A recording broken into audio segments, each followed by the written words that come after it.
Yo, yo, man. Yo, man. What's good with y'all, boys? It's your boy forever, the Fetty Fitness. Back at it again, man.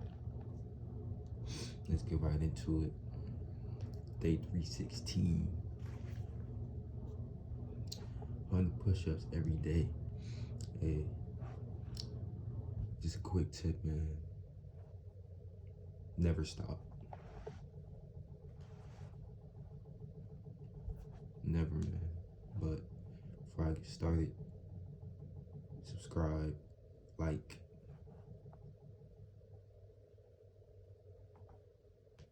You do that. Can we practice that together? Okay. I want you to do that with me every single day that I come into work. I want you to come up and have a 30-second conversation with me, and I want you to tear the wall down. I want you to smile like crazy. Listen, kid, you're 18 years old. Okay, the best gift that God gave you is a freaking smile in the heart. Can you use it?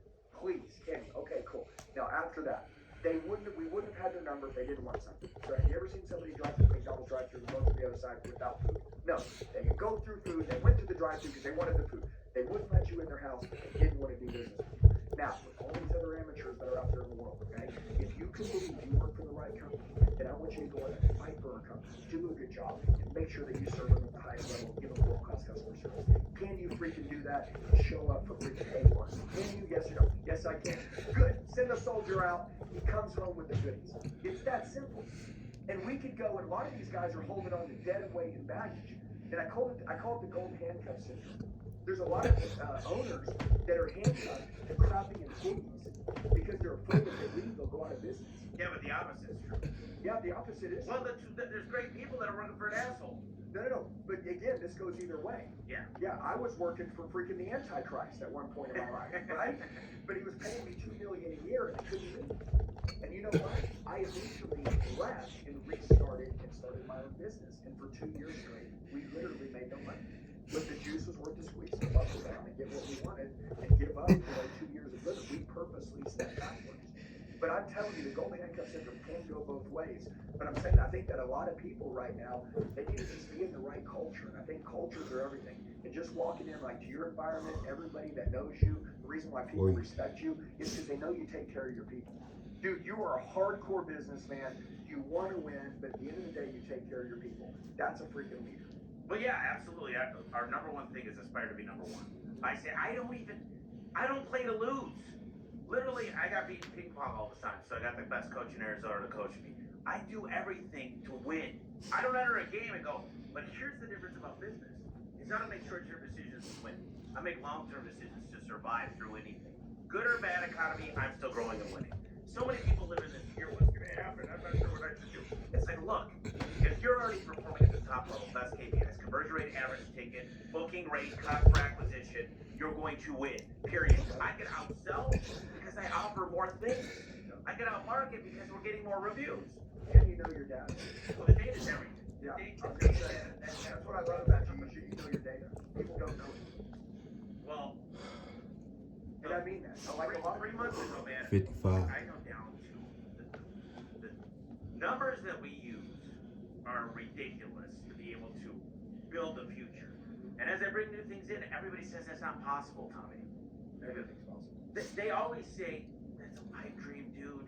You get your head out of your ass and don't waste. But I'm like, no, this is going to work. We're going to add storage. We're going to kill it. We're going to add this. We're going to do this. We're going to do this. And they're like, you can't buy that many. You can't partner with that many companies in a year. I'm like, what if I told you every company I partner with will become day one millionaires? And the third year they'll become multi-millionaires. They win. And that's one thing I'll tell you is everybody that I've ever shook their hand and did a deal with, they win, and I always come true to my word. Yeah. Now, they might not like everything through the process because it's uncomfortable, and there's a lot of change. That's the only way to hit those big numbers is to get uncomfortable. Yeah, but they don't like that. They want things to go through. They don't like it. It's weird. They look at you and they go, man, I can't do that.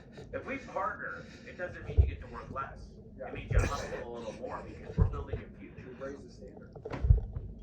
I think right now, I love home service, man. I've sold a lot of cars, I've done a lot of stuff, man. I used to go offer so low. I go look at a $4,000 car and offer $600.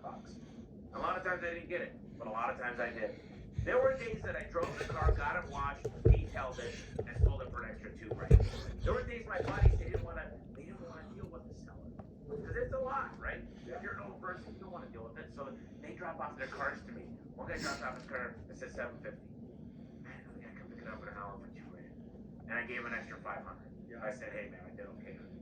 But this is, I've always liked to get uncomfortable. My first time on stage, I walked out, I was like, holy shit. And I was like, now I'm like, I don't care. I don't even get nervous. I'll go out there, I'll just start telling a story. And that's why it's so easy for me to get with a customer. I'm like, listen, I'll tell you what, Andy, Mr. Elliott, I'm here to earn your business. One way or another, I want to be your garage guy. Because I know you know a lot of friends, neighbors, and family. And I know a guy like you, you're going to make my day. You're going to make, so listen, what is it going to take? Yeah, and build value. Yeah, Tommy, I think that right now, so anyways, everybody now communicates, right? So ever since COVID, everybody kind of like got distant a little bit, right, with face-to-face. I really think that resets the character. I think it's good, because a lot of people got disconnected. You know, they had to wear a mask and stand 6 feet apart for a while. And then guess what? A lot of people still are disconnected. So what does this world need right now better than ever? Communication skills. They need communication skills. Tommy, they need eye contact. You already said I'm not hiring a guy that can't look somebody, or a woman that can't look somebody in the eye. So when we're interviewing somebody, if somebody's not looking at us in the eye, we should say, hey, look at me in the eye. Look at me. And if they can't look at us in the eye, then they probably can't go out and look at our customers in the eyes. I think the hiring process is probably where it all starts. But I really think that since the great reset happened since COVID, everybody should train their people on how to communicate, how to articulate their words, how to find new language. I know, Tommy, A1 garages don't have the same language, that even though they're different in personality and body language and the way they care, they probably don't have the same language as ABC garages over here. They probably articulate their words differently. They're different. They're professional. They probably have a different setup. They probably speak differently and they talk differently. They close differently. Why? Because they're different. So if somebody has been trained on how to sell garages 15 years ago, Tommy, and they're currently not training today, they're probably going to get smoked by someone who is training today, because everybody's already